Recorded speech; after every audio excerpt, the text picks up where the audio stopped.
Cool. We should be live.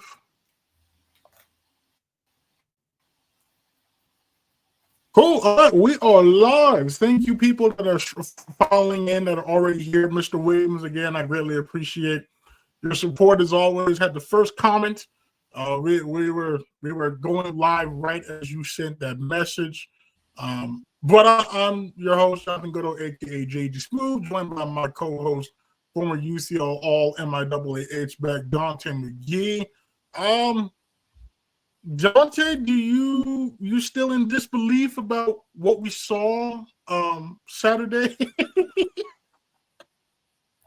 No, not at all. Not at all. Like I said, I was extremely hopeful even after the first game. So I mean, it just not only proved but just stamped even more that was a big time major win. So I mean, I didn't expect the game to play out like that. I don't think anyone imagines it being that much, of it being that close like that either way. So I mean, you're not gonna hear any complaints from me from a game like that. Now you were on the tough loss. I think it was in 2019 and 2021 when we came painfully close.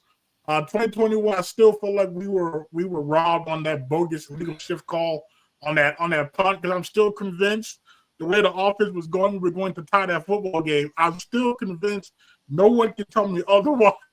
That was not going to happen. So for you, I know this was extremely personal as well. How good did it feel for you to finally see us on the right side of that final score?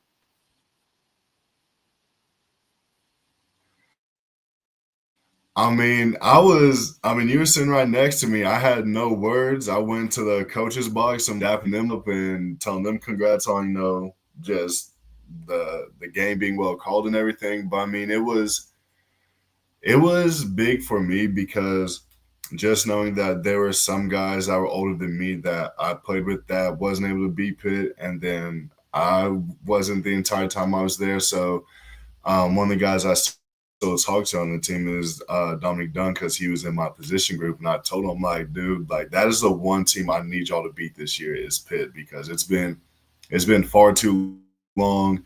It's been too close of games before. It's been kryptonite before. Like, I don't know why that was the only team.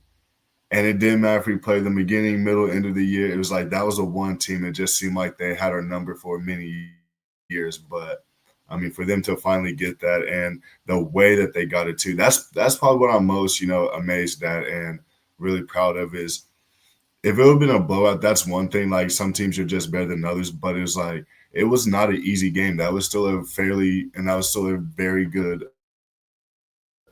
Pittsburgh State team. And the fact that there's adversity from the UCO side as well too, and just to see those guys come together and overcome that against an opponent like that this early in the season too, that's one thing. We're only in week 2 of football, and it's been electric so far. So I mean, it's just a big win for them, and I couldn't have been prouder of the team and coaches for all that they've been working towards to get a win like that. See, I'm glad you said that, because the way we won to me was eerily reminiscent to how we won games in 2022. Like, it was not pretty. It was very gritty. It was very, I want to say, ugly football. But I mean, it wasn't like it was last year. We're just scoring 40 points on everybody. Like, it was a hard-nosed physical game. Margins are slim. Like, did you kind of get a similar vibe that, like, maybe we're kind of in store for that a little bit, that 2022, where, like, offensively we're not this juggernaut, and, like, maybe we lean on our defense more? Or do you think that, the offense will eventually come around, just given all of the new faces?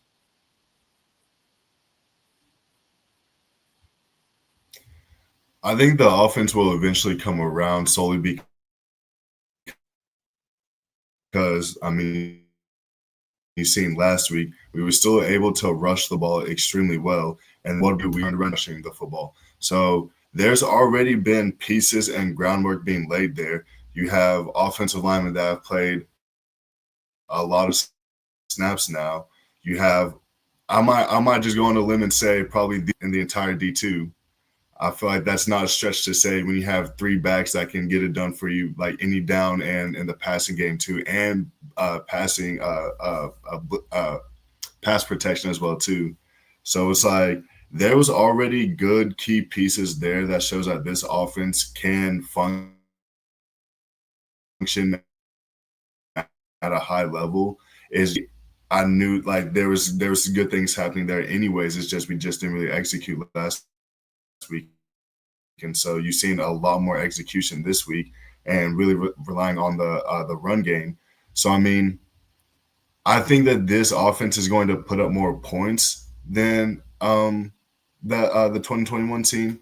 But I think it might be something where in the midst of trying to establish consistency, you are going to need your defense to kind of carry the load at times.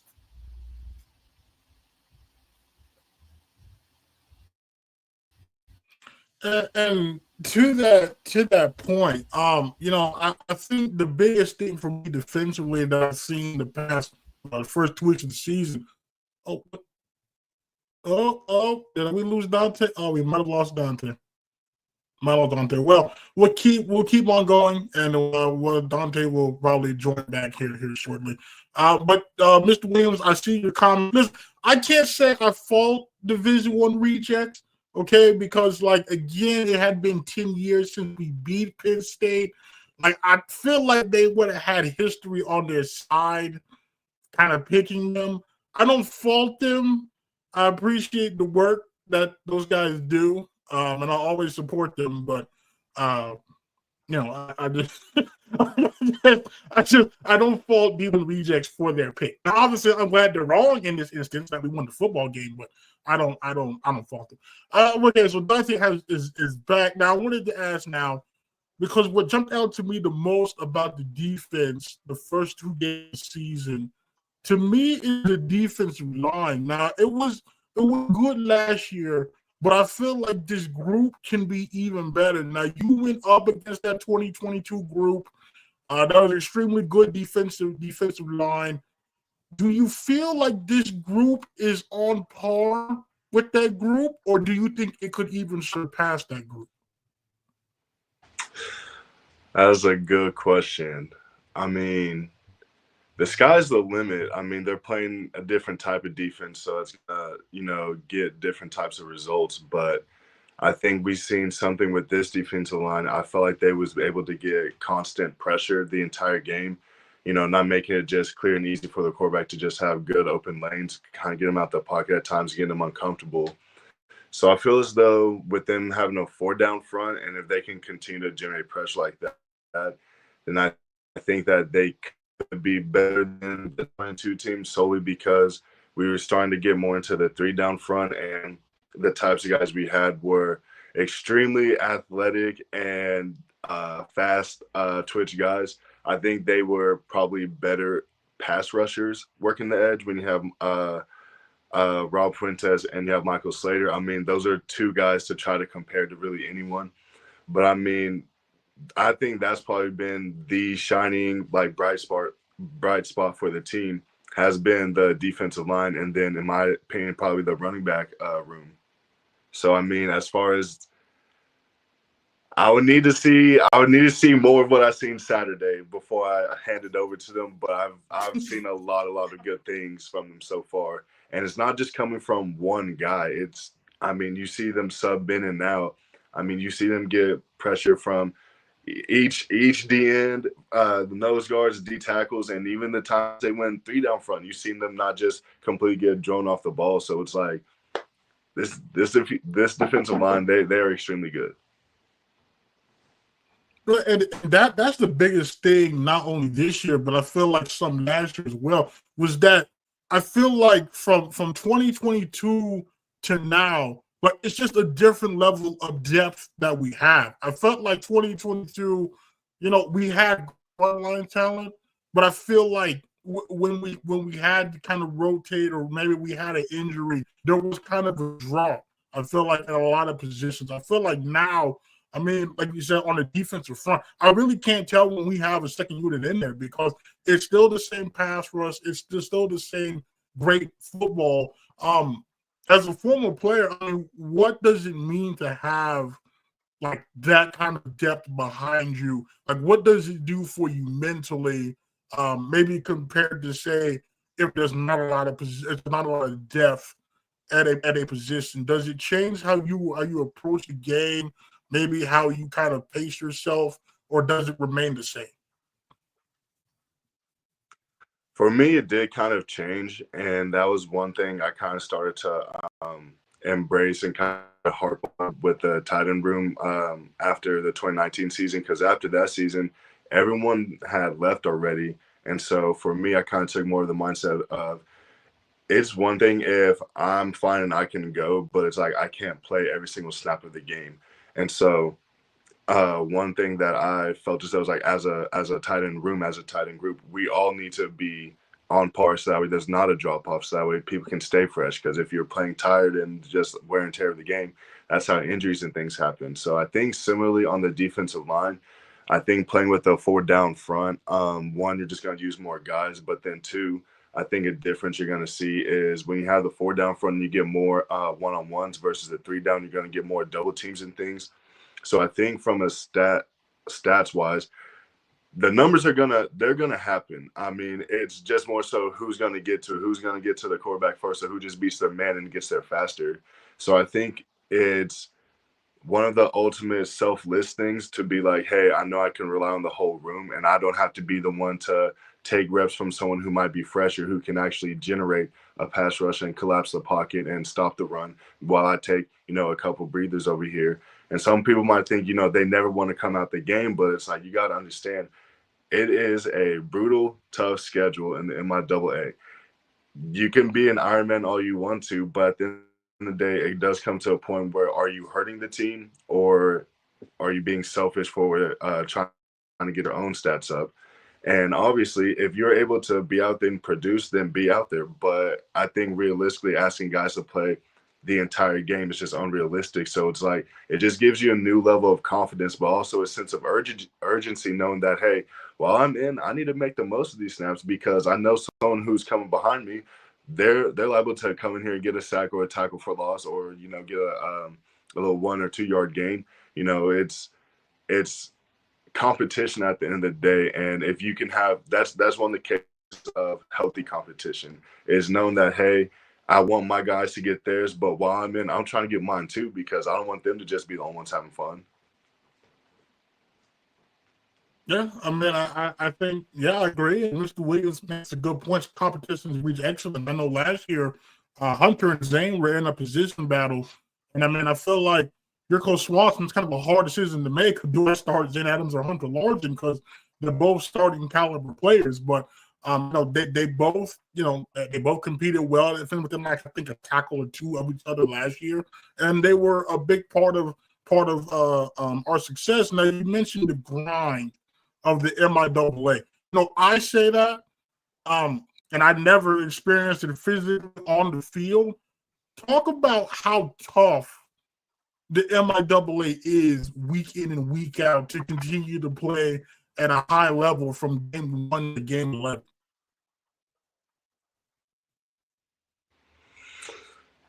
Oh, I mean, there's nothing more I can say about it. I mean, my very first start was at Pitt.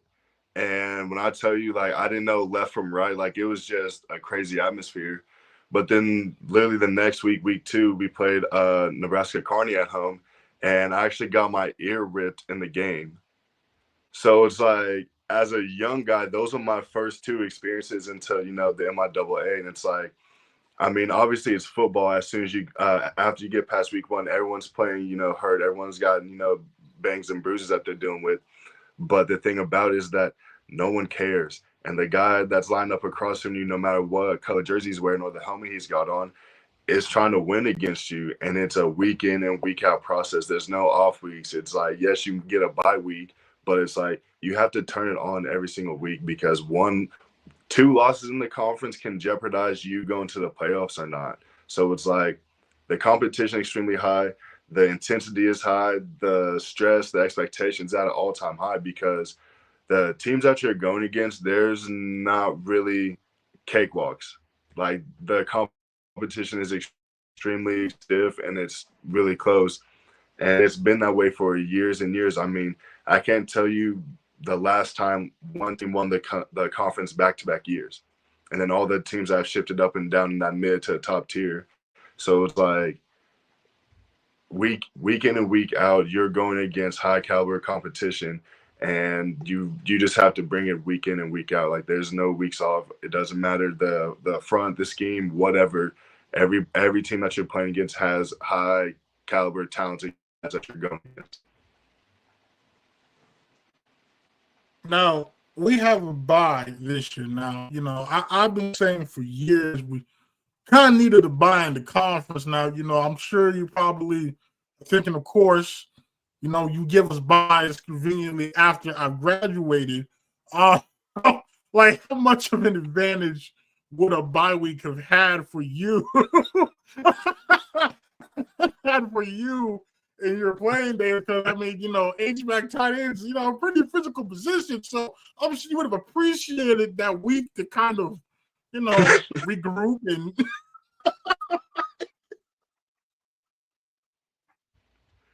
I mean, it just wasn't even something I ever thought of because I just knew it's, week 1 to week 11, like it's just no off days. The only here's how I kind of conceptualized a bye was the week we would go from playing Thursday games to Saturday games, and then the week we'd play NSU when they were on Thursdays.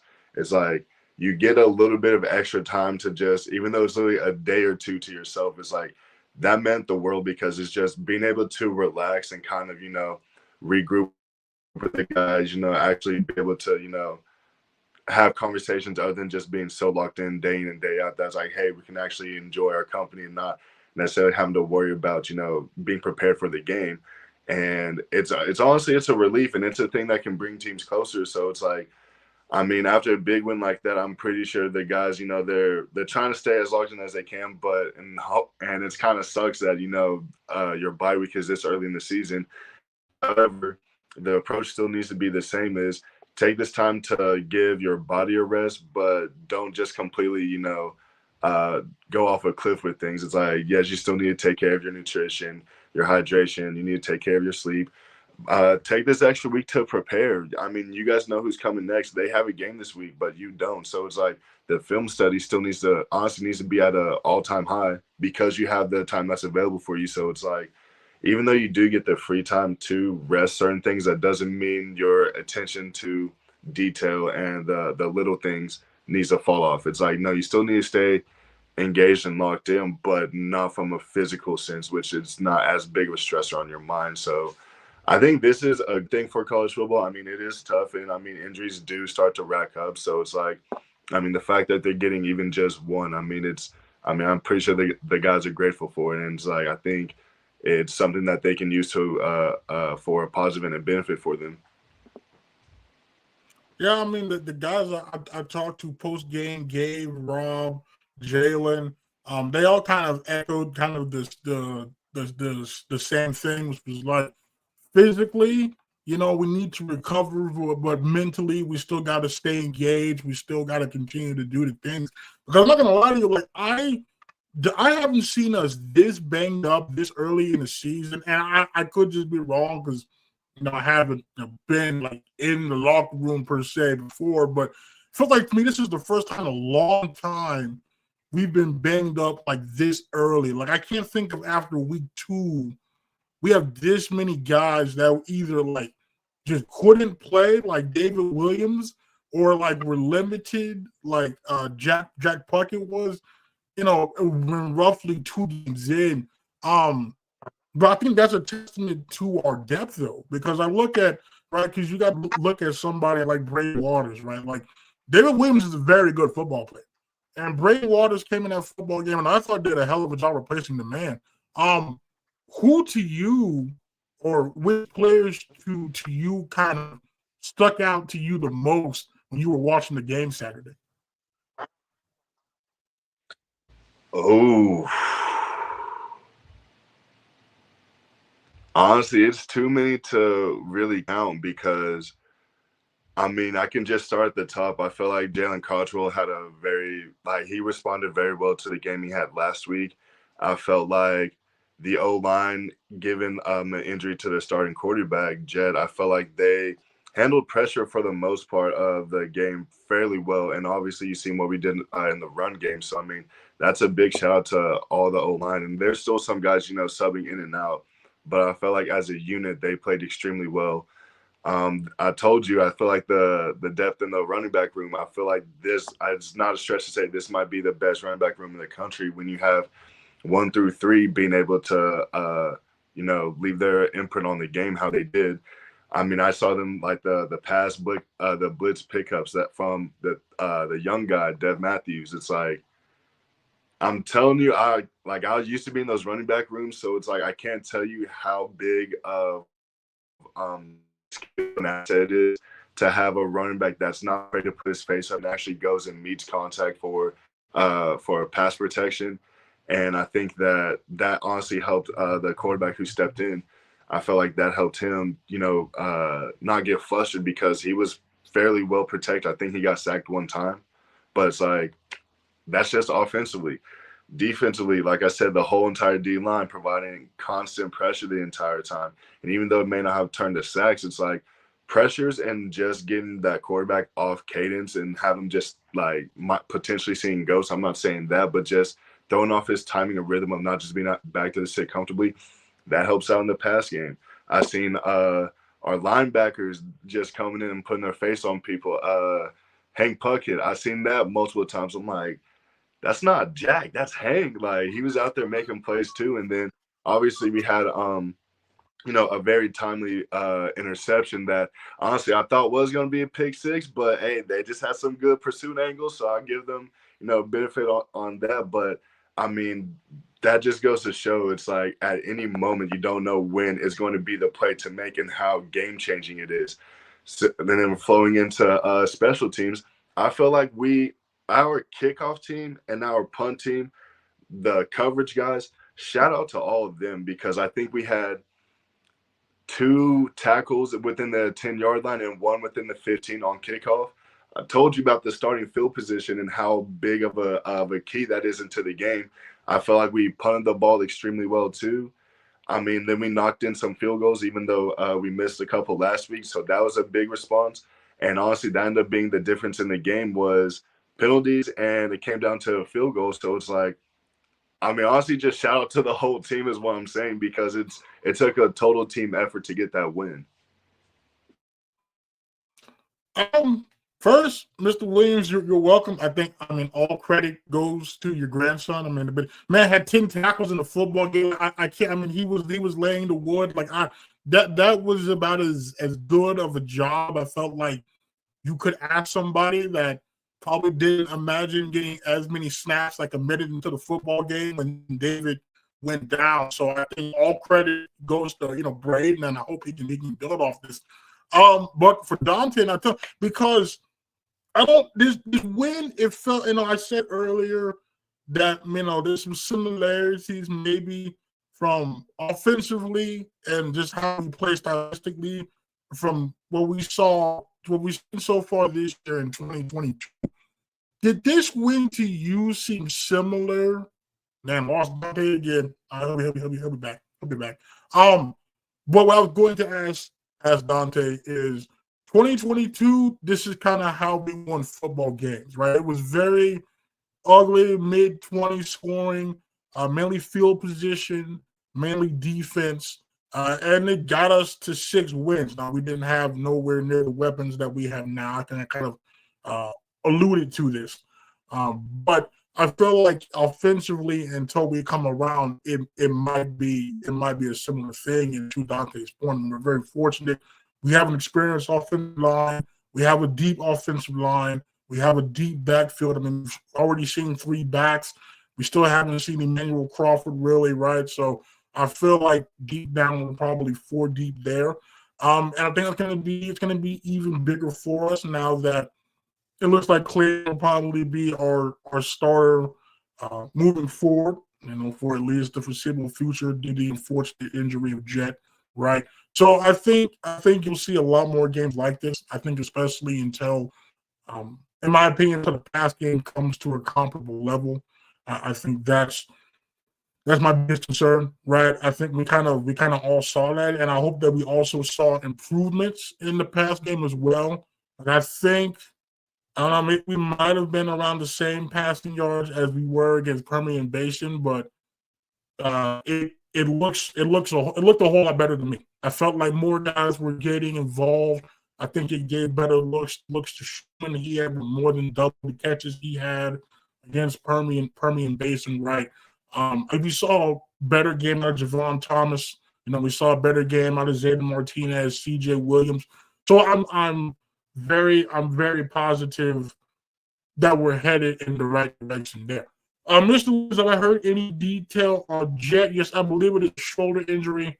I'm not entirely sure the severity of it, but I know it's not anything you can recover from in like a week's time. So I don't know how long he's out, but it's going to be probably for a considerable amount of time. And I don't know if he returns this season or not. To Mr. Dunning, the game was one of the most physical I've seen over the past several seasons. Yeah, I 100% agree with that statement, Mr. Dunning. That was like I said, that reminded me a lot of 2020. I know you were there. I think the majority of our games were kind of like that. I feel like Emporia was like that. Senior Day against Missouri, I felt like was kind of like that. And you could even say the Fort Hays game that year was also, I think, physical too. So yeah, no, I 100% agree. The trainers earned their paycheck on that game. My question for you was the win against Pitt. It almost felt similar to how in 2022, when you were beating Emporia after the Missouri Western game. I felt some similarities there where it seemed like it was a gritty, it was a tough, it was a hard-fought win, and it looked like a different team compared to the Missouri Western game then and the Permian Basin game this year. Did you feel any similarities in that and kind of how the events of the first 2 weeks played out this year compared to the first 2 weeks in 2022? I'd say the similarities was the weeks prior there was a lot of just miscues, penalties, shooting ourselves in the foot at that point. So I feel like those were kind of similars from last week, and then obviously week 2 we don't have those same miscues. I'd say one of the differences I feel like is probably the offense this year operated better than what we did back then. Clearly because they just put up more points, but then it's like if you look at just how they put up their points, I mean, you get 200 yards rushing. I mean, not too many teams are doing that anyways anymore. But so yeah, I feel like there were some similarities as far as like just cleaning up the mental mistakes. And I think that was one thing I said last week is that it's not a lack of talent at all. It's like we're really just being our own worst enemy right now. And so you've seen how the penalties went way down, so they weren't costly. We were able to still force some 3-and-outs and force Pitt to kick field goals. That was a constant from last week, and really just executing better in their pass game. I think those are the main differences from last week to this week. And like I said, it's not a lack of talent. So it's really just getting on the same page and being mentally locked in and not hurting yourself and hurting the team. And I feel like there were times in 2022 or even, earlier on in like 2019, for example, when we used 4 quarterbacks. How tough is it, when a starter goes down and you all have to rally around the guy coming in, in the middle of a game? Kind of talk about from your experience having gone through that. What is that like from a player's perspective, and how do you kind of adjust on the fly to, hopefully help him the best you can to go out there and win the football game? Well, I mean, I think it's really built in the offseason, that type of connection and bonds you have with all your teammates, regardless if they're just a star or not, because as you've seen, injuries happen and it has to be a next man up mentality. And it's like, obviously, you want to show concern and grief, but it's like, that's why you have the teams, because you're coming together to still, at the end of the day, achieve a common goal, and that's to win and have success. And so there are going to be injuries, and that's part of it, but that's something that is a known and it's a given. But that's why togetherness and being so close to one another. So when those things happen, not only can you rely on one another, but whoever steps up not only feels ready enough to, but they feel empowered to, because they know they got their guys beside them that they're working towards to play for them and make sure that they come in and that they can play to the best of their abilities, because it takes really every single 11 men on the field to be able to, for everyone to function and do their job. So it's like when you have an injury like that, it's like obviously you want to be concerned, but it's like you still have a game to play. And I felt like, especially offensively, they handled it. I mean, like I have no complaints for how they handled it, because as you've seen, they were still able to stay on schedule with things. They didn't start being frantic, and you didn't see a whole lot of mental bust. There was key plays being made down the field in the pass game, and the run game was still fairly consistent because of having that three-back rotation. I mean, I felt like, especially offensively, they handled it, and I think with the kicking game and how the defense was playing, I feel like it was a total team effort. But I think offensively, especially, I think that you've seen really just props to the O line, especially because like I said, I think they were second once, but then to have a guy who I don't think has had a start yet in the MIAA be thrown into a position like that, I mean, that's literally, a coach's worst nightmare. But I mean, I felt like he handled himself extremely well. I felt like he was cool, calm, and collected for, the time that he was in. You see, and it even shows because he had the guts and then the confidence to take deep shots, and he completed some of them too. So it's like, sometimes that is something where you see teams when they get a new quarterback comes in, especially being younger, they're just going to stack the box and blitz him every single third down, which I do think that's probably going to be something that he's going to have to face the entire year moving forward. But it's just like they don't make it easy on you. So it's like the fact that the O-line was able to handle the pressures and step up in the pass game and to give him the time to make those throws, and then the confidence in himself to make them. I mean, it just goes to show the type of team and the type of connections and the brotherhood that they have, and that has been building for. Like, this isn't just built in an off season. This is a culture, and so I think that just goes to show the type of culture that has been built and is continuing to be built. Yeah, I mean, I give him credit. I mean, I think we were all surprised in the press box when his first throw was to the wide side of the field. I mean, I was expecting like a check down or something, a slam, but when he threw that to the far side, I was like, oh, okay, like we got something. And I feel like people that watched him in that spring game, like I had said then, I mean, there was a lot to like. He had a live arm.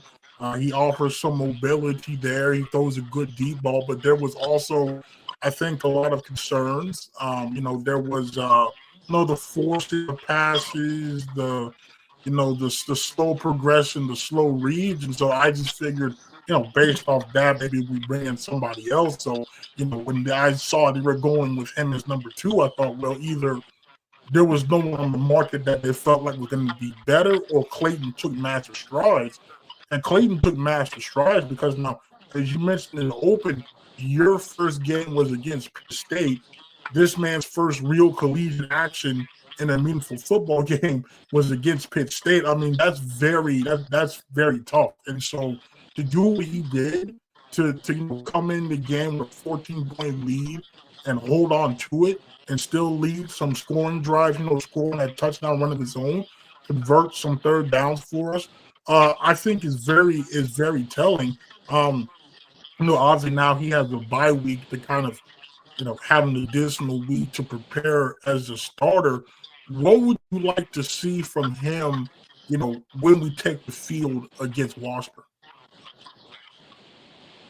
Well, first and foremost, from your quarterback, you obviously want to see them take him in and take control of the offense. I mean, the ball touches your hand every play, and the offense goes as you go. So, you are listen to position that is very unknown to most. And I mean, you have all the expectations, stacked because you still have to go out there and produce. There is no, yes, there's growing pains, but that doesn't matter because at the end of the day, you're in the position, you still have to get the job done. So the things that I would like to see him do is take control of the offense. Like I said, I don't feel like he was flustered last week, so I think he has confidence about himself and the guys that are around him. But that's still one thing. It's like taking control of the offense and really making it yours. I'd like to see him be vocal when it comes to the sideline and bad things start to happen. I mean, everything's all good when things are going good, but then once you have some adversity or you get a 3-and-out or maybe a turnover happens, how do you respond to that? So along with that is his response to adversity that's going to happen. He's probably going to get sacked another time this year. He's probably going to have to step up and take one on the chin, and like that comes with the job. But it's really how he's going to be able to handle it. So really just his response to adversity, and if he's able to respond in a positive way by having positive gains and making the right reads and not getting flustered, not just forcing things just because, there are times where you got to live to fight another down. But also there was one adjustment that I felt like was very big with him that I feel like he's going to need to rely on moving forward is when it comes to the zone reads, keeping the defense honest with the fact that you might pull it, because there are times where just the natural way the play is designed, you're leaving that D open, but then also they send another edge blitzer.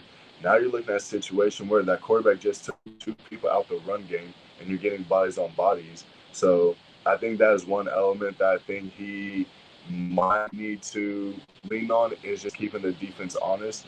And even if it's just for 2-3 yard gains, it doesn't need to be these home run hitting balls or, for touchdowns like how you had last week. It's also another way of living to fight another down. It's also another way of throwing the ball away too. It's like if you can take those 2 and 3 yard gains just from pulling it, it may not be the cleanest, but it's just the mental warfare on the game that's gonna wear on the defense. So it seems like a tall ask, but I feel like if he just he's in on those few things, then I feel like you're gonna see him really start to flourish. Yeah, I mean, and to you and Mr. Duck's point, I mean, I think we got to see the athleticism of Clayton. I remember watching the tape of the Jones. I mean, they did run some option. There was some, kind of some design runs, but I felt like the times when he did keep it. I know he had that one where we both felt like if he read that block sooner, it might have been more of a substantial gain. But I also feel like, when he scored the touchdown, I felt like it was a read option and the end crashed and he read it and he kept it and there was a massive void and he scored. And I feel like there was a few other second or third down shorts where he did the same thing. So I before, I think there are times where you'll just have to keep it and, like you said, get a minimum game, but it could set up something big later. Now you were in a similar position in 2019 going into that Northeastern State game. Braden George making his first career start at the collegiate level. Kind of talk about from a player's perspective, from a skill player going into that game. Was there anything that you all did differently, maybe than compared to when Keith was in there, or Will was in there, or Chandler was in there to maybe help Braden or Brandon feel more comfortable, or was it the same? Like, kind of how did that go for you all? I'm having to think back. It's been a little bit. I don't think that there was really too many differences as far as who the quarterback was. I think with Chandler, there was more designed runs with him. I think Brandon was athletic too, so I feel like they had more designed runs for them versus when Keats was in. But as far as like the play calling, I felt like it wasn't really too different because just how we were at that point and just looking at the film, we felt as though it didn't matter which quarterback we had in there. We should still have success, stay on schedule, and win the game. And I think if I remember, we weren't playing too hot in the first half, and I think we had multiple turnovers. And I think obviously going in at halftime and just realizing like who we are and who we have on our team. Because offensive line wise, I mean that was a very experienced offensive line where I think the only younger guy was Seth Carmack.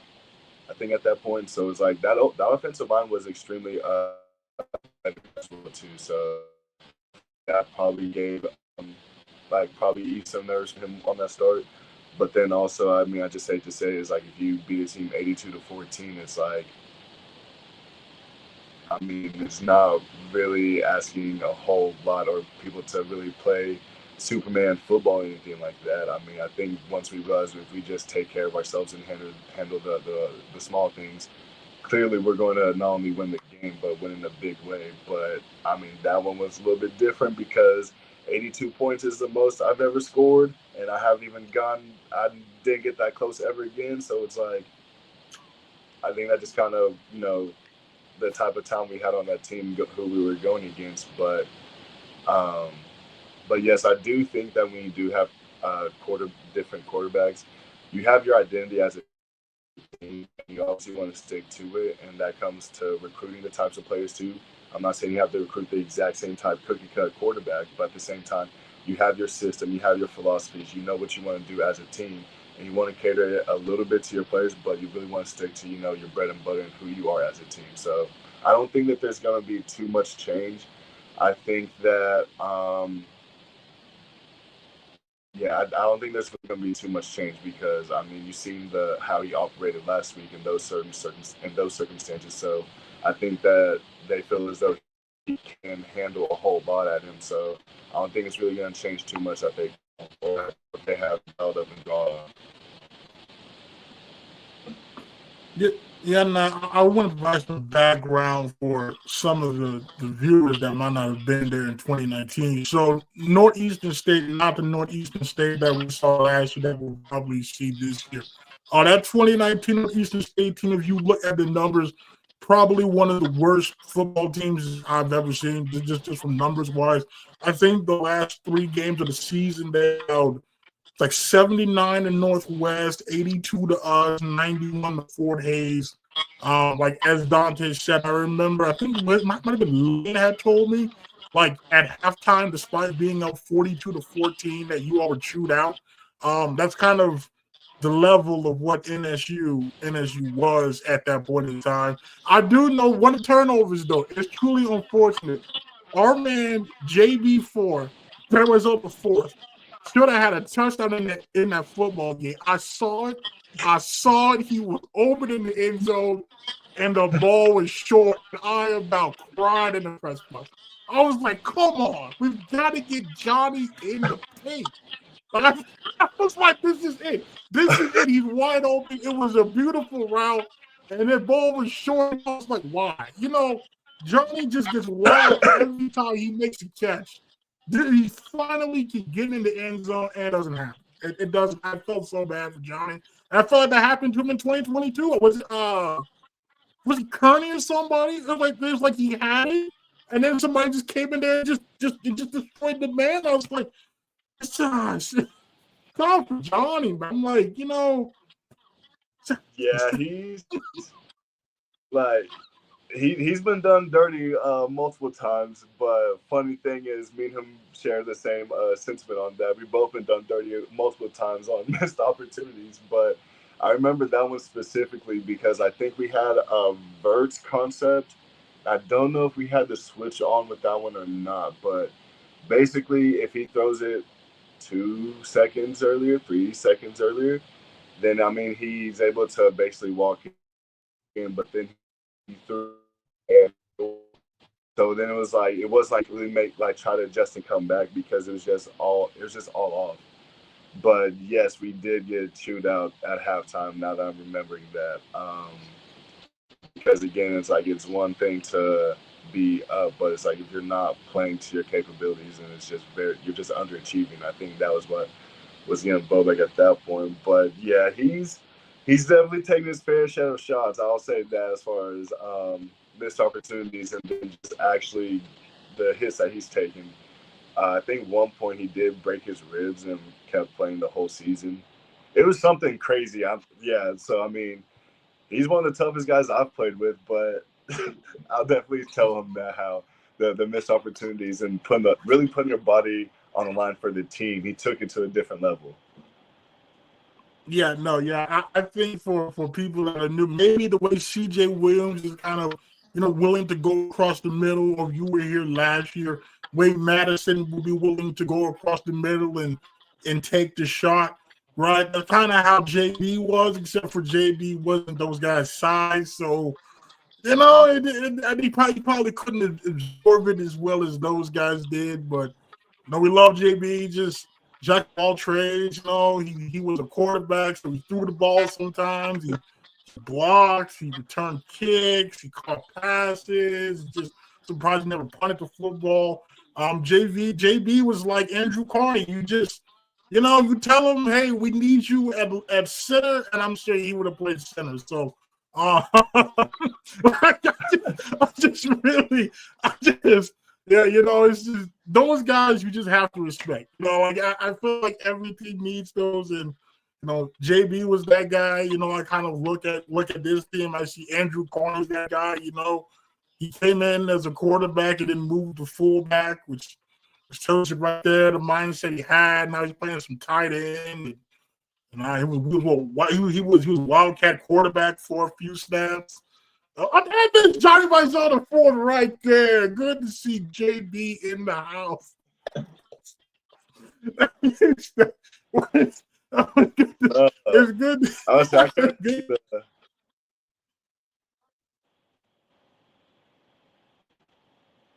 Hey, that's what's up, man. JB, I know. Yeah,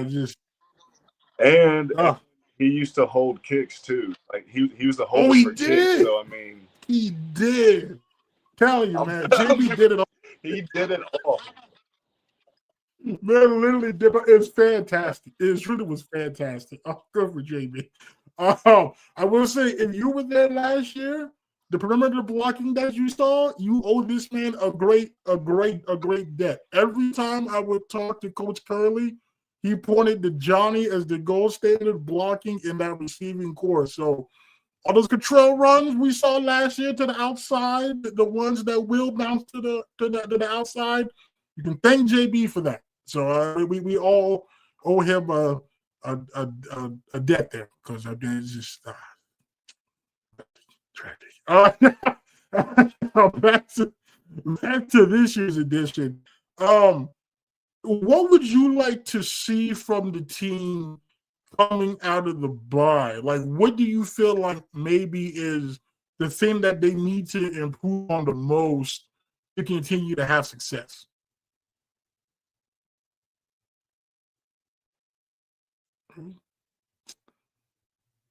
Daunte again. He'll be back. Get back.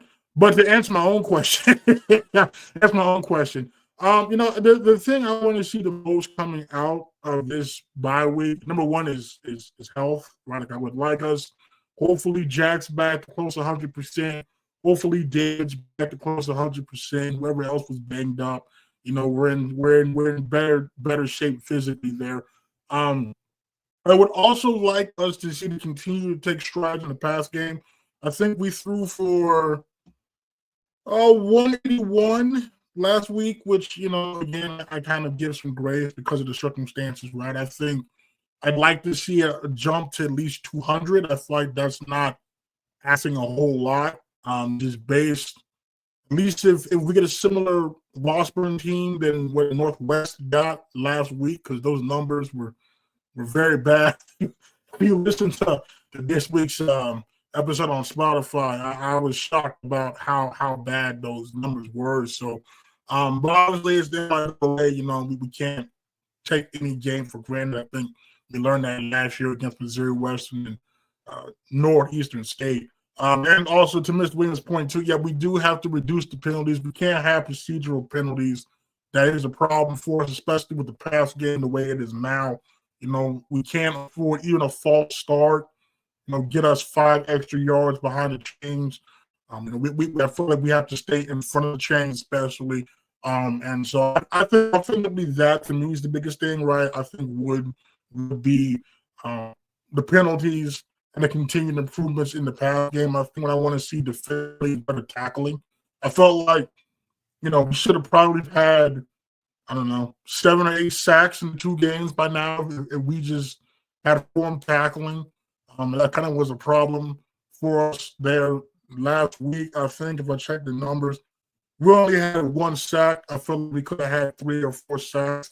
Too many dives, in my opinion, too many arm tackles. Right? I think if we get back to the basics there, which I feel like Coach Swanson and Coach Harrell will touch on, um, I think that'll be big for us tackling wise.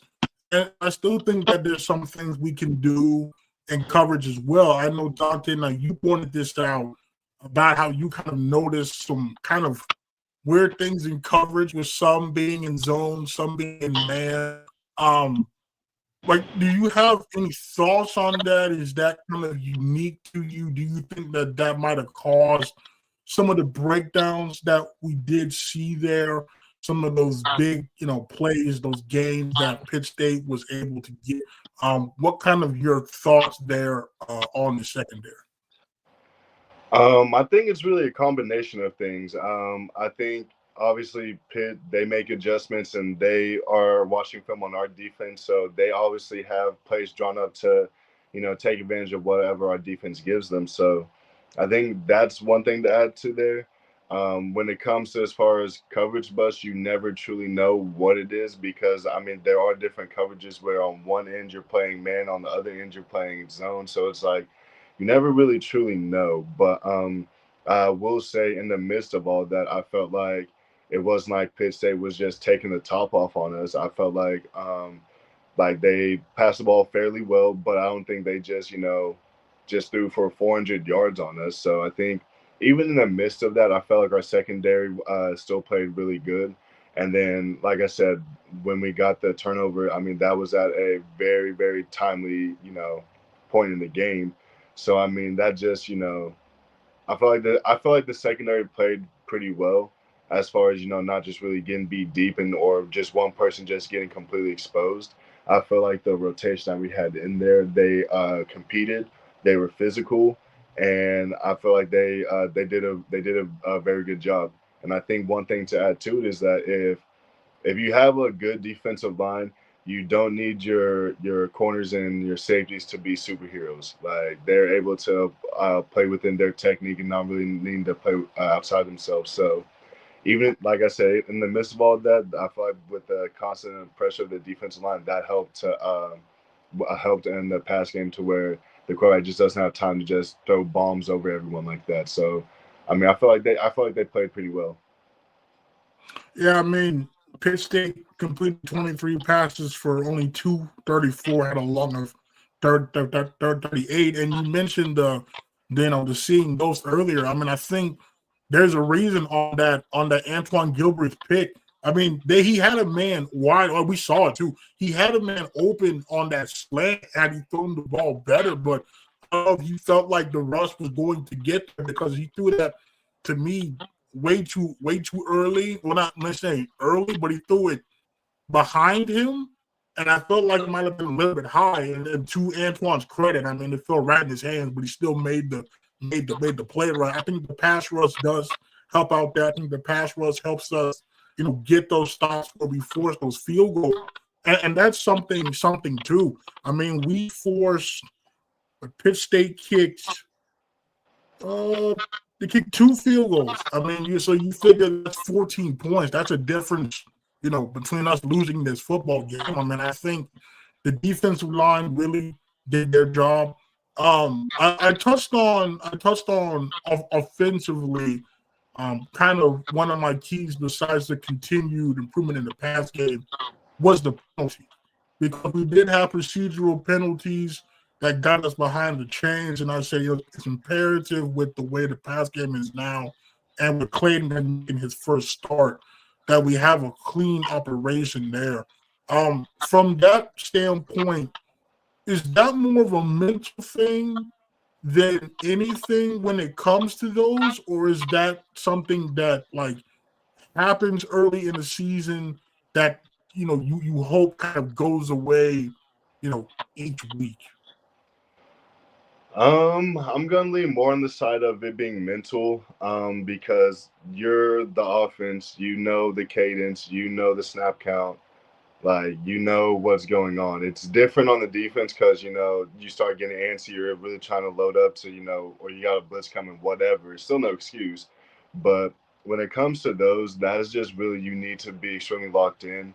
And I'm not saying the guys are being lackadaisical with things, but I think it just means that you can't dip with your focus and attention to things even just a little bit, because as soon as you start getting comfortable or you're not truly dialed into the plays being called, whether it's a hard count or whether you guys just have a dummy called or whatever, and you jump, it's like that's not a good look. So you don't want it to be something that, you know, just kind of over time it kind of resolves itself. I think one of the things that great teams do, even at the beginning of the year, is they don't hurt themselves. And even last week, I feel like was way worse than this week. So I feel like there's progress being made. But again, in a game like that and how close it was, it's like you really want that to be zero as much as possible. Or if it is going to happen, don't have it be in costly times. And so I feel like that was one of the things, is that they weren't at truly costly times where it's like we need to get this first down and we're looking at, you know, 3rd and 3. Now we're looking at, you know, 3rd and 8 or anything like that. So even it did get better, and that, you know, there has to be there needs to be props thrown on that. It was not costly time, so I mean that's something to be said too. But that is something that you really just need to start being locked in on. And I wanted to touch on, to me, what may have been kind of lost, underrated, because normally when we go up against, you know, OU game, you know, crowds can be sparse, especially one of the magnitude of OU Michigan. I don't know about you, but I was telling Brandon, that student section, like I don't think we used to not get that even for, I felt like, homecoming. Like, that was a massive student section. It was a very good turnout for us there. And I felt like this is the second year in a row where we come up against an OU game, had a pretty good sized crowd. Um, does this surprise you? Because I know, you know, when you played there and kind of, you know, you came at the beginning of the draw era, you know, like there were some sparse crowds sometimes, just in general. So were you surprised to see that kind of turnout for this game, or did you expect it, knowing that it's still the home opener and it's Pitt State? I really didn't have any expectations because, as you said, you know, at times it has been kind of inconsistent. But honestly, that's what winning does. And I mean, winning kind of cures everything. So you seen last year whenever people showed up for Langston and just how that season went. So, I mean, it was kind of, you know, to be expected that people are still going to show up. But then, you know, you start the year off with the loss, and, you know, you never know how people are going to take that. Then you throw in the fact that, you know, the big major D1 that's not even an hour away is playing a night game too. It's like, so I think I wasn't expecting that many people, but I was extremely surprised and happy that there was a lot of especially students too that came out, showed up. I felt their energy. I felt like they, you know, they brought it. I felt like they were engaged in the game. You know, there's sometimes people think of football as just a social event and not really too in tune to the game, but I felt like the crowd very much was. So I think that plays a factor too, in just knowing that, hey, you feel the love, you feel the energy, and you're playing in front of your home crowd, is like you definitely want to go out there and get a win. So I feel like they definitely helped out with things and were a benefit to the guys out there.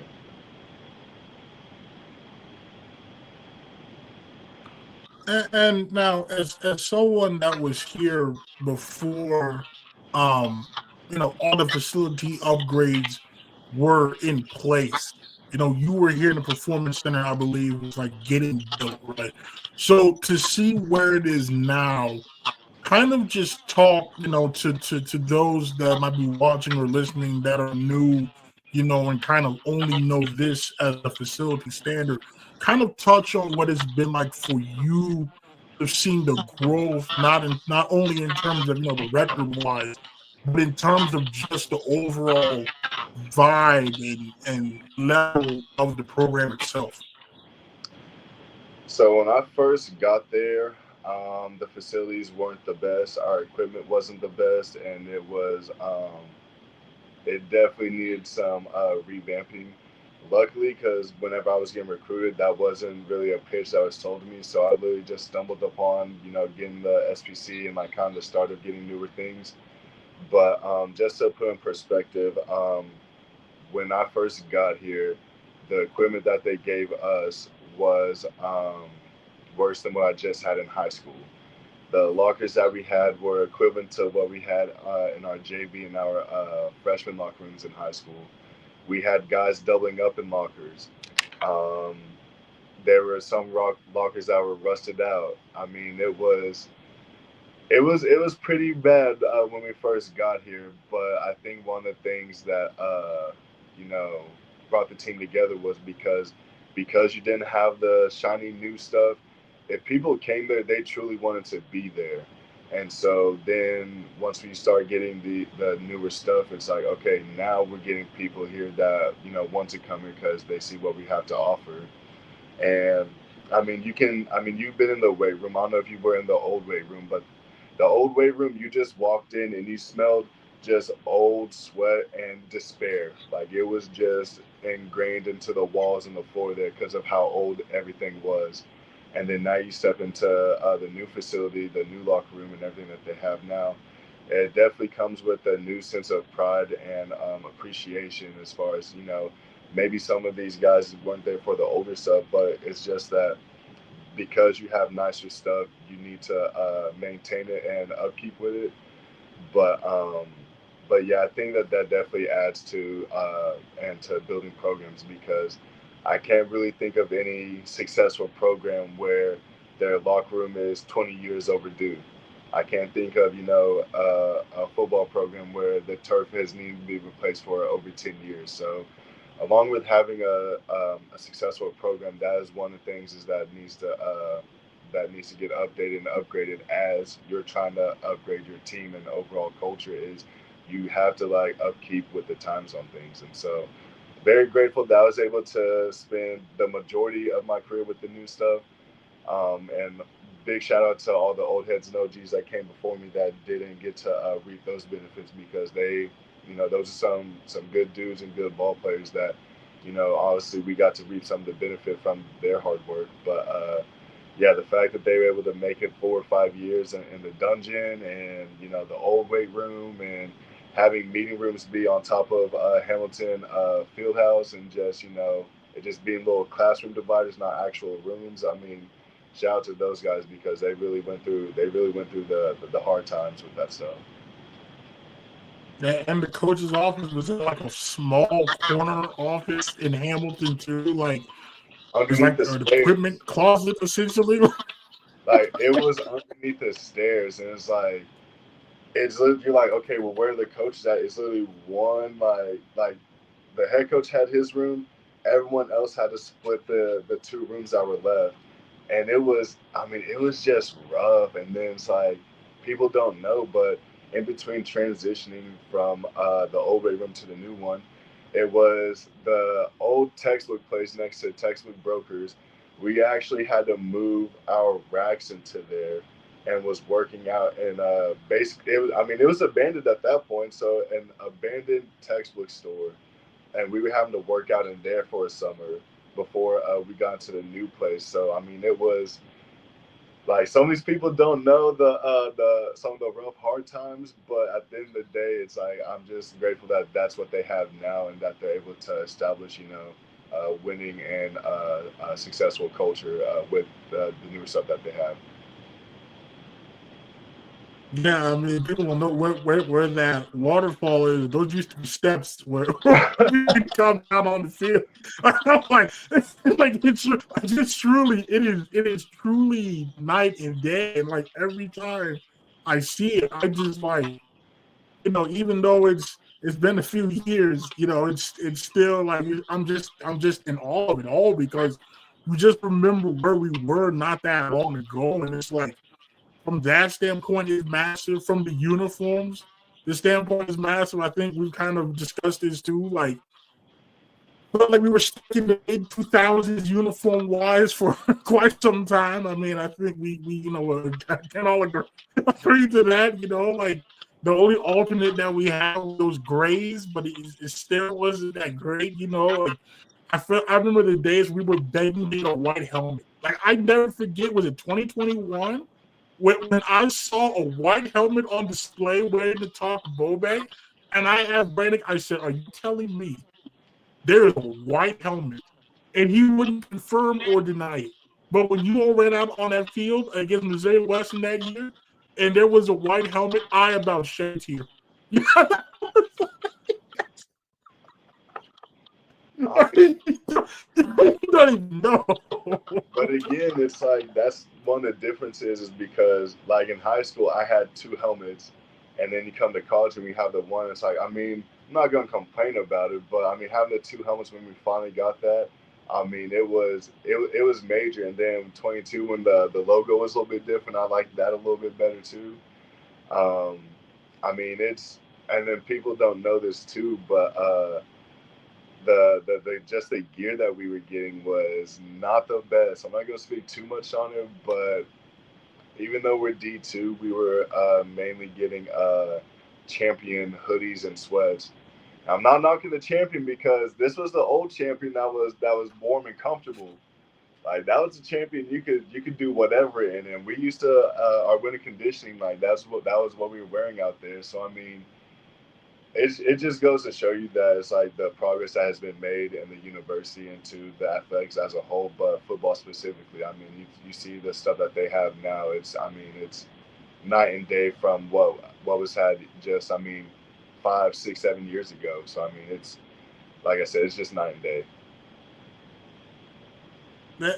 And talk about the turf, because I mean, I only saw it as it's kind of faded and old, but you're getting tackled on it. So I just gotta ask, what was that like? It was just always hot. Like you're literally having to go to the water cows and make puddles and stand in it because fall camp and in the season we're practicing at 3 o'clock every single day. So the hottest part of the day, the turf's just literally been sitting there cooking and baking for the entire day. And now we're out here in our cleats and like I mean, just running routes, just chopping your feet. I mean, there's a few times I had to literally take my cleats off because they were just that hot. And then with this new turf, they put the cooling pellets in. And I mean, it is I mean, it is just so much better when they put those cooling pellets in because before it was just the black rubber ones and those were extremely hot. But then now this new, I think there's sand, I think there's the turf pellets in, and I think there's the cooling pellets as well too. So I mean, and it just looks better too. Like I like the design of it. I think it just looks cool that way. So it was, like I said, it was much needed. It had been needing to be replaced probably since I first got there. And like I said, I was just there at the right time. I was able to be able to play on the new turf. So I mean, it was a big major turnaround from what we used to have. Yeah, no. It is truly night and day, and it is true. Like I said, it's truly a testament to the investment that they put in there. And I think we're seeing the rewards now because I feel like we're probably not the defending MIAA champions if it wasn't for those upgrades that helped us, help attract the talent that we have to win those games. So, now we are on a bye this week, Dante. So we normally would have a game to cover, but we don't. So what is your bye week plan? So it starts tomorrow, and it starts with watching my Packers play. So definitely gonna be tuned in to that. Then after that, going to watch my youngest brother play. He plays for Bethany, and he's a sophomore. He's getting a little bit of playing time on varsity, but just gonna go out there to support him regardless. And then Saturday, don't really have too much planned, so it's really just get horizontal and just soak in football season and just flip through all the different games. And Sunday, I mean that's NFL all day, so I mean it's the most wonderful time of the year, and so I enjoy it by fully embracing it. Like I'm in 2 fantasy leagues, so I'm definitely gonna be tuned into the NFL on that. OU just came off a big win. OSU just came off an even worse loss. So I mean, there's a lot of reasons to watch football. So that's what I'm going to be doing is just fully watching football. Yeah, I'll probably be doing the same.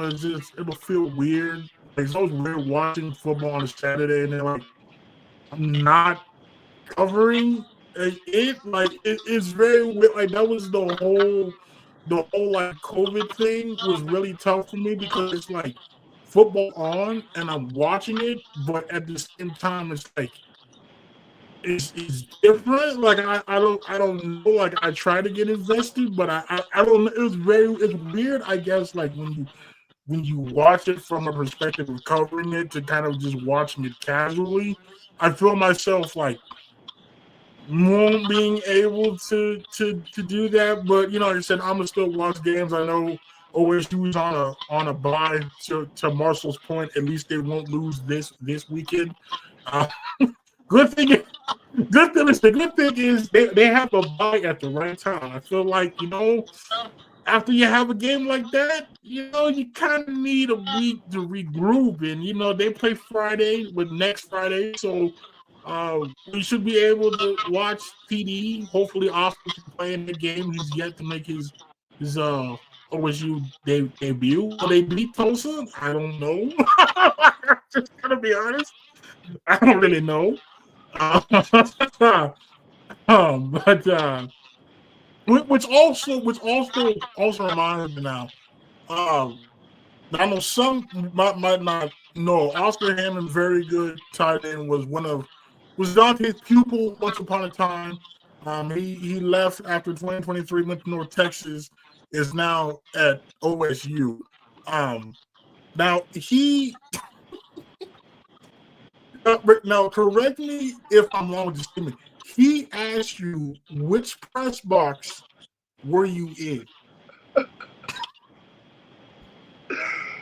Oh man, I mean, some things, some things just stay constant with people, and that dude, he's just all time. Like you really have to be able to, you just have to experience them to just understand things.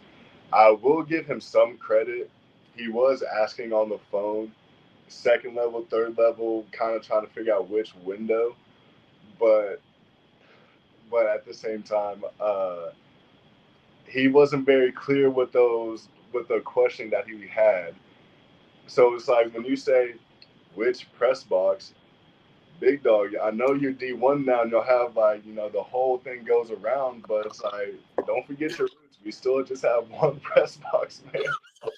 Like, and he was right underneath it too. So I'm like, can you have worded? I need you to word that a little bit better. I think that's really what it was. Instead of saying which press box, be like, oh, hey, like, which side are you on? Kind of be more specific. But which press box? I'm like, all right, dude.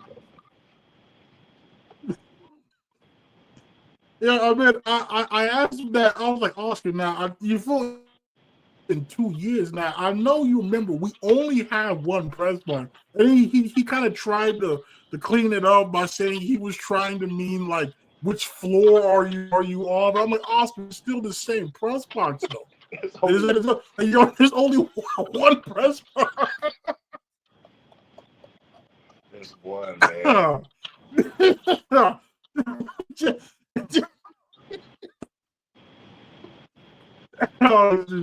It's tough. See, that's the kind of underclassmen Daunte was having to work with. It was all the different personalities because you have him, you have Carney, you have Dom, and you have Devin Bailey that was in there. He was his own character. Tyler McCarthy was just sitting there chilling.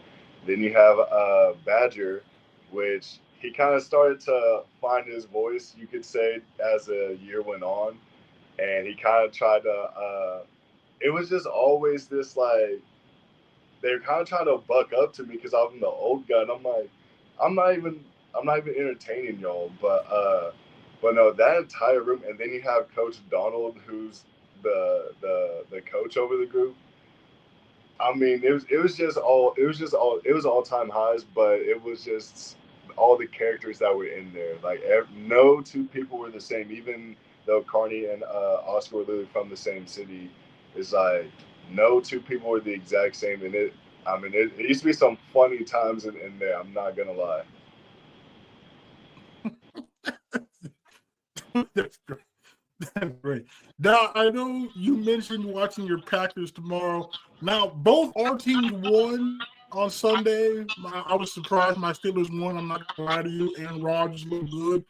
I need to see more than one game before I officially hop on the Aaron Rodgers train. I just need to see it. But, obviously that was the Micah Parsons debut for your Packers. You feeling optimistic though now? Seeing him in the Packers uniform, the way you guys beat the Lions. You think you can make a run this year in the NFC? There's never a doubt when it comes to my Packers, and even though we were able to get Micah Parsons, I had been saying we need to go get a D end anyways because there's Max Crosby, there's Myles Garrett, they both came. Then you have Trey Hendricks. It's like, my goodness, we got to land one of these guys now. And so the fact that we got Micah is like, it just makes it even better because I have so many Cowboys fans in my family, and like they're just haters. And I don't even antagonize them. I just smile and let the Packers do Packers things and the Cowboys do Cowboys things. So there's never a doubt when it comes to my Packers. Like I am faithful. I have confidence in them. I don't care. Like we have Jordan Love, we have our quarterback, our defense. They were pretty solid. They made strides last year. Why not? Like why not? Well, shout out to JB, proud Pittsburgh Steelers fan. Also shout out to Coach Peyton Scott now and Coach Thomas Webb Jr. Also proud Steelers fans. Appreciate that. Now you mentioning that some of your family are Cowboys fans. How much trash talk did you get in during that playoff game where you pretty much ran them out their own building? So I'm not really a trash talker. Like I really just sit back and let my laugh annoy the mess out of them, because that's all that I was doing. Because it was BTA the whole game, and my brother was sitting there watching it with me. I'm just sitting back, just like anytime something happens, I just start laughing, and they just know what it means. So I don't really talk too much. I did give my dad a little bit more once we got Micah. I went into one of the digs afterwards, and I seen they had his jersey on for sale. I think it was like a 7% discount, whatever. But then I sent him a screenshot where they already sold out of Micah Parsons' jersey. So I'm like, I just told him, appreciate you. We'll treat him right. We'll take care of this from now. So I'm not even really that big of a trash talker, and there's not really much to say when they haven't done anything since I've been around. Like since before I came on this earth, they haven't done anything, and you can see all the Hall of Fame players come through, all the time they've had, the successful regular seasons they have. It's all well and good, but they just don't do anything with it. So it's like I'm never concerned or worried about the Cowboys. So like I said, there's not really too much for me to say because I just sit back and just let them do them. That's really all you have to do because I will say I was surprised because I didn't even bother watching the game because I already knew what the outcome was going to be. But when someone told me the score, I was like, all right, no, you got to be lying here. Let me turn the game on. And when I saw the score, I'm not gonna lie to you, I was in pain laughing. It talked so much about how they were going to win that game, and then got nowhere close to winning that football game. And people criticizing me being a Steelers fan. Standard is the standard joke. You haven't won a playoff game in so many years. But see, I respond to them simply, especially if they're Cowboys fans and they're around my age, by simply asking them one question. In your lifetime, how many Super Bowl wins have you seen the Cowboys have? Because JB and I have seen 2. So I'm just saying, JB and I, for the most part, I mean, I was 6, I think, the last time Pittsburgh had a losing season. Man, I don't like yes, sure you can say, all right, you haven't won a playoff game in X amount of years, but I also go back to okay, but aside from what was it 2020 where we choked against what was it the Jaguars or the Browns, whatever it was. Okay, the last few ones we shouldn't have even made the playoffs given who our quarterbacks were. I mean, we gotta be honest here. Like we made the playoffs with Mitchell Trubisky and Mason Rudolph as quarterbacks. I mean, feel like if with Dallas, you supposed to have an elite quarterback in Dak Prescott, but I just I don't. So like I answered that question with another question, and then that kind of is that argument. So I mean, I just feel like that's. I said, but I wish the Cowboys fans the best, but I truly do. I mean, it's just it's tough. It's truly tough. Well, Daunte, I appreciate. Oh, go ahead. I'd say I don't wish the best for the Cowboys. I just wish consistency for them, and they have been pretty consistent for as long as I can remember. So that's what I wish for them. Just hey, stick to who you are because it really just pisses me off the whole America's team notion. And it's like, what have you done to warrant that? If the Patriots said it, hey, it really should be Patriots, if anything. I mean, they're the Patriots, and then they've actually had the most success in recent memory, so they should be America's team. But it's like, I don't know, Cowboys. I just wish for y'all to stay consistent. I wish for Jerry a long, healthy, fulfilling life. I wish for Jerry to, stick to his roots and his guns because that's gotten him this far in this world. And just, stay consistent with what y'all are doing. Like, it's working for my favor. For my So, I mean, it's like yes, sure. Do I enjoy the misery? Okay, I'd be lying to you if I say I don't get a chuckle. But I also feel bad for Cowboy fans that are realists, understand the position the franchise is in.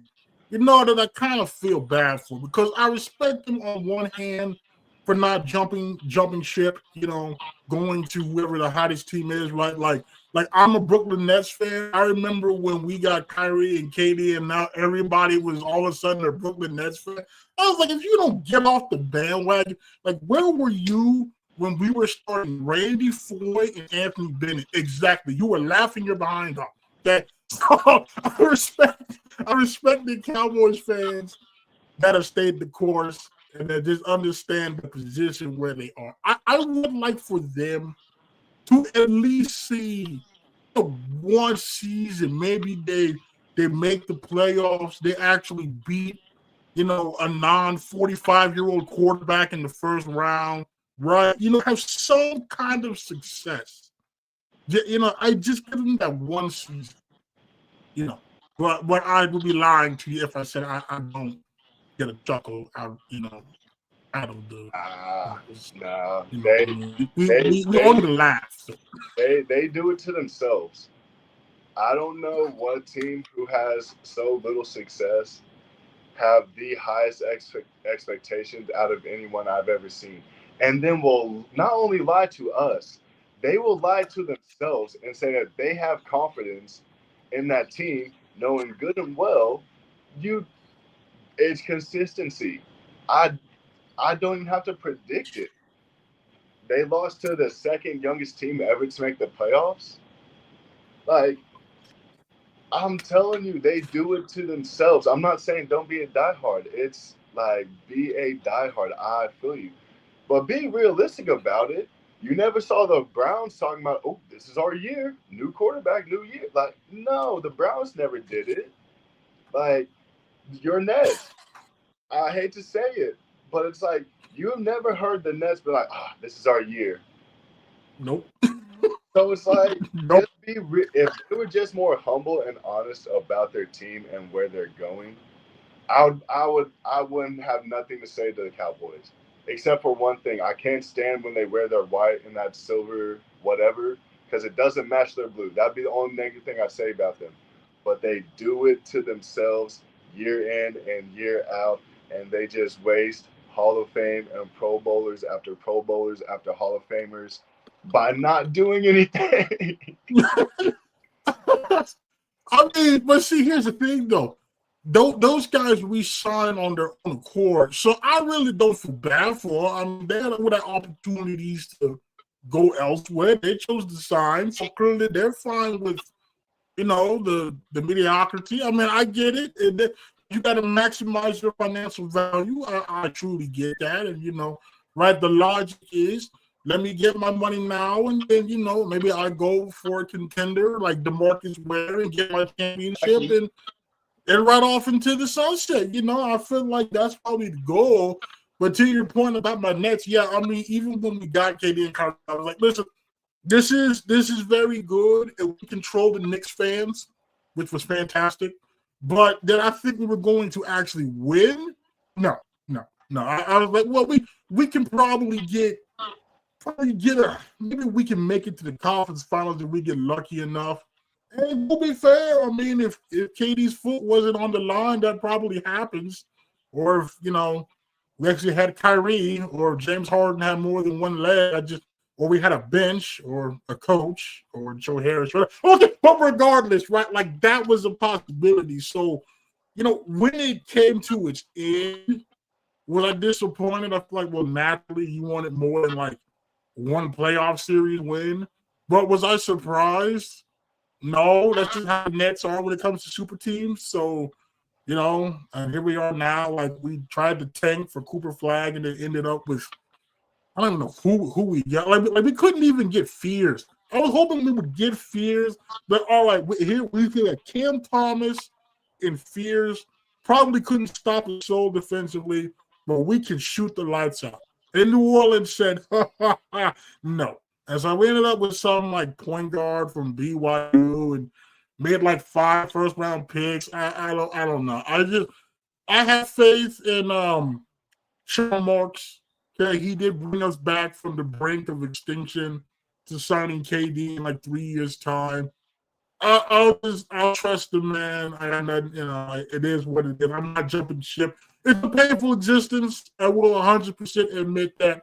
Very painful existence.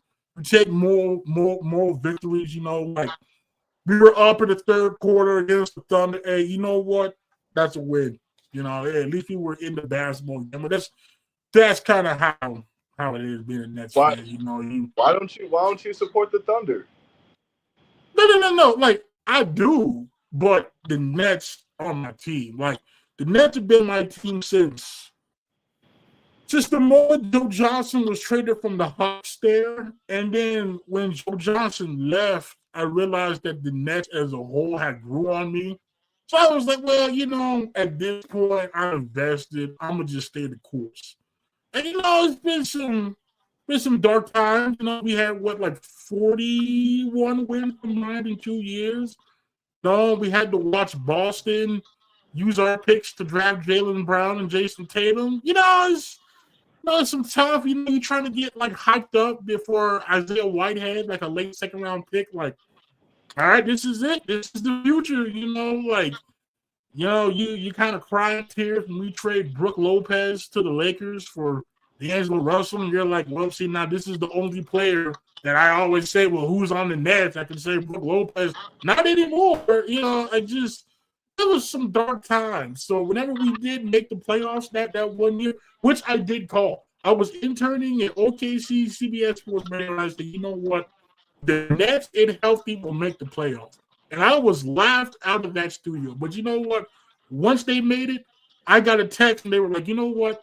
You want to apologize because you called it then and you were right. And that was very, very not good. That was the high note of being a Nets fan for me. So, we just here. It's not marriage though. Like, we have a team here that you can fully get behind and support. They got all the young guys. They got the stars. They play defense. Like, they actually care about the city.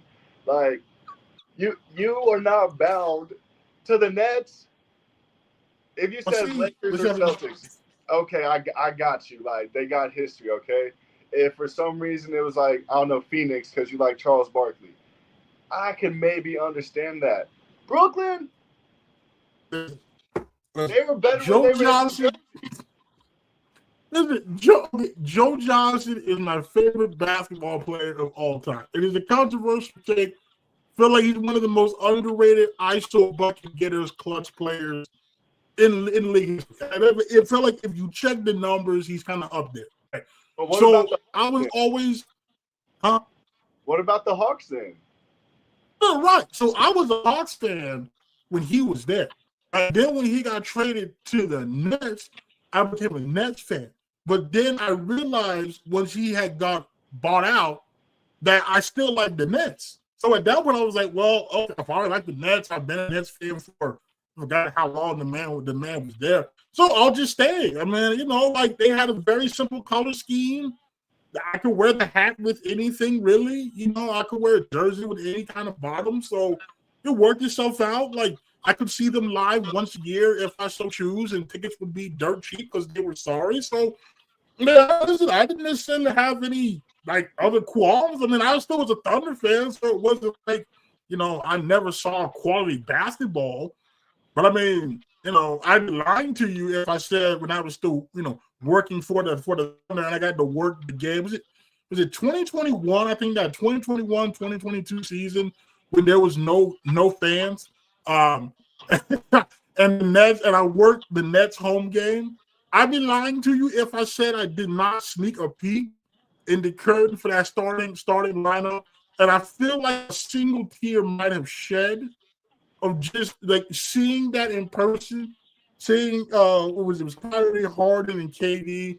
And I think I got a head nod from Harden because you know how they like run through the introductions. Well, obviously there's nobody there. But I'm standing like in the tunnel, and I think he sees somebody standing there. And it kind of looks baffled, and they kind of just gives me a head nod. So I nod back. So yeah, you know what? In that regard, that was the highlight of that era for me right there. And I like that was a good day. But I knew that deep down, there was only a few good days, and that was the case. So, you know, like I said, you know, I'm committed to it.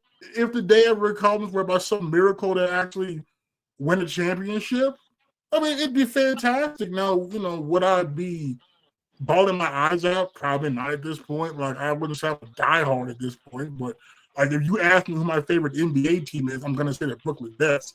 But, like, do I hang my head on every 40-point loss? No. I mean, you know, like, do I watch the drafts? You know, like, when they come on NBA TV, do I watch?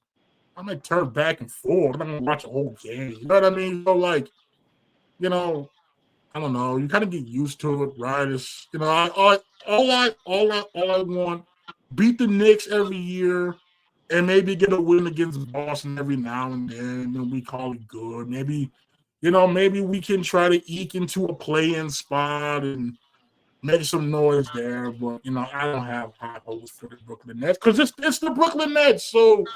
Like you have, like even most Nets fans know, like that's the good thing about Nets fans. Very realist people. Like they understand where we are. So we win 35 games this year. That's a success. So that's who we are. So, but the thing is that like I get being committed to your football team unless if basketball is like your one sport. Because I'm always going to be committed to the Packers. So in that regard, I get it. But for your number two, and it's not even the hometown team, it's like no one is going to blame you if I see you in a Chet Holmgren jersey next year. Like, no one's going to bat an eye. No one – people would think you interned there. People would think, okay, like, all right, showing his support. But it's like there's better, and there's better local, like, There's just better than the black and white Brooklyn Nets. I truly get, I truly do, and I truly understand that.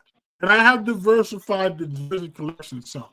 But I'd be lying to you if I said the Raptors win a championship if I was not in Buffalo always probably wearing my Brooklyn Nets Lin jersey as he rode the coattails of Kawhi's greatness to get a ring. Okay, that was a high point right there. Like, and you know, hey, when Brook Lopez won it, sure, I was mad it was the Bucks, but I was like, you know what? Good for Brook Lopez. He deserved this ring. That's where we're at. Where I'm happy for former Nets that have success. So, you know, like, you know, it is what it is. I mean, you know, I say I have three NBA teams. It's the Nets, it's the Thunder, and it's whoever Spencer Dinwiddie plays for. So unfortunately for me, this year it's the Nets, the Thunder, and the Hornets.